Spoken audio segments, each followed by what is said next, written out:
I'm Jo Keys, and I'm the High School Counsellor at ISS International School here in Singapore.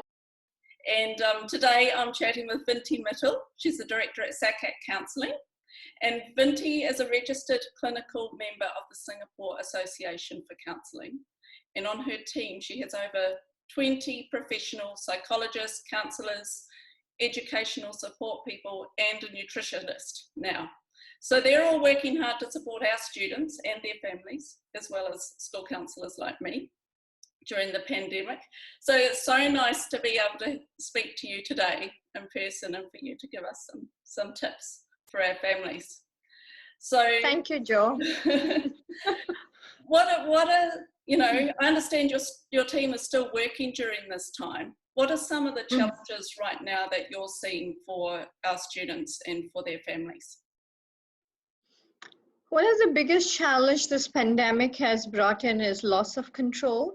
So irrespective of who it is, students, parents, professionals, governments, all of us seem to have lost control. And this loss of control is leading into uncertainty about our future, our finances, our well-being, which is a cause of mental health issues, resulting into possible result into mental health issues.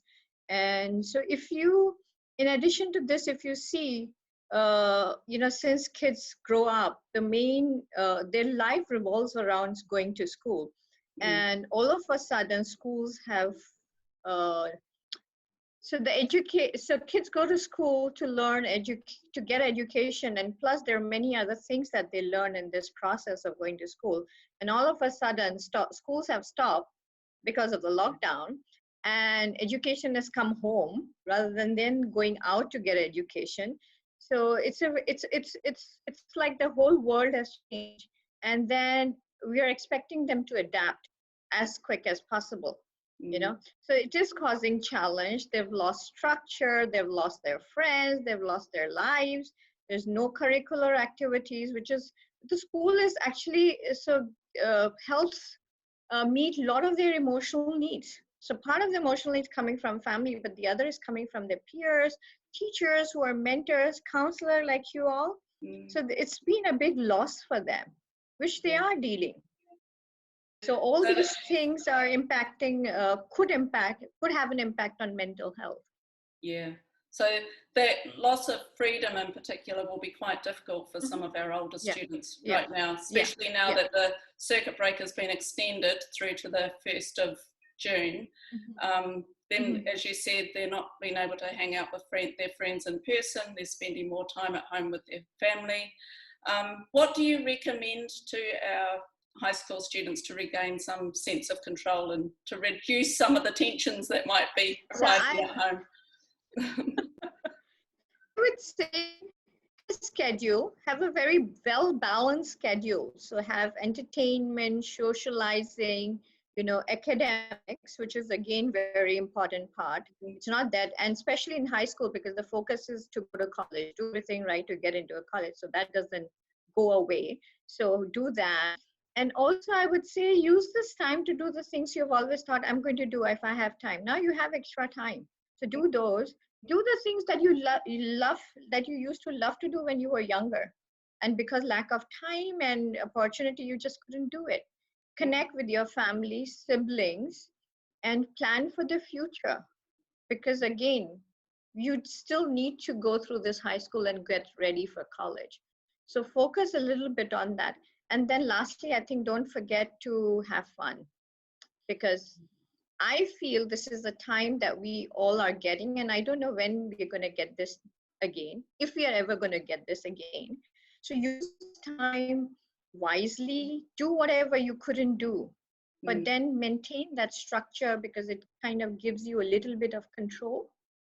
So remembering to schedule in those fun things as well. Yeah. Look after your health, sleep, recuperate, so that when everything gets back to where it was, especially school, when you go back to school, we are all ready to kind of go out with vengeance, because in high school you do need to catch up. Fortunately or unfortunately, that's the reality. No, it's good advice. Do you have any tips for parents like myself around looking after their own well-being at this time and keeping things in perspective? I know parents are overworked. That includes me too, because we have daytime jobs, and then which is getting harder because kids are at home for homeschooling, and so we are doing, actually we're overworked. So parents are overworked. So we're juggling between school and not getting a break because we're all stuck at home also at the same time. So look after yourselves. Do what you like to do. Take out a little bit of me time where you focus on what you like to do. Connect with your families and friends, so at least you know what's happening. And then maybe also see if you can spend some quality time with your partner, which because again, husband and wife, we're all stuck at home and we're always looking around after the kids. So spend that time together connecting. Eat well, sleep well. And I think the most important thing is the present moment awareness. So be in the present, because loss of control that we have had with pandemic, we don't know what is going to happen in future. So be grounded, be in the present moment, look after yourself and do what you like to do. Take out that time for self-care, which is very important. And the other thing is, it'll be helpful for parents to self-reflect and see how they're dealing with the pandemic themselves. They are the role models, and how our kids are going to handle this is how they see us handling it.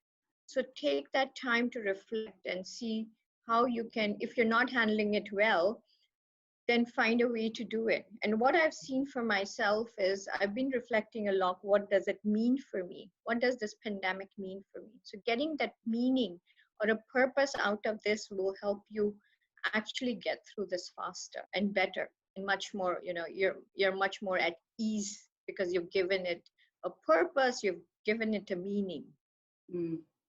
So and when you have that, you'll be at peace. And when the kids see you being at peace, they are able to handle it much better. It's a difficult time for all of us. So we need to be mindful of the way we're modeling our own reaction to this crisis. Yeah. So if the parent is panicking, then we can expect kids to be panicking too. Yeah. And I think it's easy at a time like this to focus on the negatives, and the media especially tend to do this. But, are you hearing some positive stories from our young people and from their parents? I am actually hearing a lot of positive along with the negative, and trying myself to, focus on the positives here. And that's why I did was to find a meaning for myself. So when you have that meaning, so it helps you focus on the positives because you're gonna use it. You have to, so we all have to deal with it. We don't have a choice here. Yeah. So I would say when you're, so what positives are coming out? So if you see the Maslow's hierarchy of needs, the first need, which is the psychological need, is sleep and food and shelter. Yeah. So this actually time is giving the kids, our teenagers specifically, which is the most sleep deprived part of the generation, is giving them time to rest and recuperate. Yeah. And these young kids who are actually out of the house for more than 12 hours a day are actually getting to stay at home. Make that connection with the family. There are a lot of families we can see that this relationship between the child and the parent is strained. So it is about re-looking at it because everybody has a little bit more time and nobody has to go outside. We're all there. So it gives them a time to connect. To see for parents to see the positive and to understand their kid and then find a way to connect. Yeah. And so also it's giving time. Actually, a lot of my clients are gone back into a lot of self-care. They're eating healthy, they're cooking, they're exercising. So they're actually looking after themselves because they have more time. They're sorting out their relationship differences with the parents or siblings or whatever. because you just have to do it. And a lot of them actually I've noticed that they started because there is nothing external for them. So if they're socializing with their friend, it's like for an hour and a half, was in the past when they were out like for 12 hours a day. So they're actually tapping their internal resources and saying, oh, this is what I can do. This is what I can do. I'm at this. So they're rediscovering themselves. I had a lot of young adults actually come. I didn't realize that I used to be so creative. So I've now tapped onto that, my internal resources, and started creating things, and then I had another client which says, I didn't know I could last at home for a month. I said, wow, because these are things we didn't know about. We forgot about us, or we didn't know about us. So it's about, rediscovering ourselves again, because there is, and if you see, the Mother Earth is getting time to breathe. A lot of educational boards are looking into changing how education is shaping up now, like the homeschooling, right?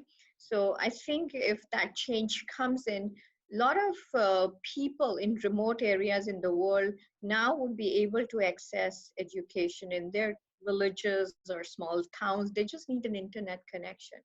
A lot of governments are re-looking at their medical systems, like US, which is more privatized, and UK and Europe, which is more government owned. So the governments are being forced to re-look into their medical system after this pandemic. Is what worked, what didn't work, what do we need to do, how can we make it better? So these are actually quite a lot of positives which are coming up. Yeah. So it's important that we remember those positives, right? It's important. Yeah. There's so many great things that are coming out of this time of crisis, and it's important that we remember that. So, I just want to wind it up. I'm sorry we have such a short time today, but, SACAC has been permitted to remain open during this time. And I'm guessing the way that you support students and their families normally might be a little different to how you usually do business, as we are talking today. Like, this is amazing, really. Yeah. But can you tell us what you are offering our families, and if the ISS community would like to seek support, what's the best way to contact you at this time? Yeah. So best way is to go on our website. There is a book an appointment tag there. So just click on that, put in your details, then somebody from the office will get in touch with you. So we are, because we have given exemption and we're now part of the essential services. So we can actually go into the office for high risk cases, or in the cases where consultation is not going to work. But on the other cases, we are working actually just like before, but instead of face-to-face, we're doing virtual. So we are working full-time, we are open, we're working 7 days a week from 8:30 to 9. And so we are available. And we're doing the same thing if there's a high-risk case. We are working with a psychiatrist. So we're working just like we were before. It's just that virtual, or we will go for some cases we can go into the office. So we'll be working with school counselors, we're working with everybody, and everybody who's needed to be involved in a case. So nothing's changed much except that we are online. Okay. So it's business as usual. Okay. Oh, well, thank you so much for everything you do for our students and for our parents and, our entire community. And thank you so much for meeting and talking to me today.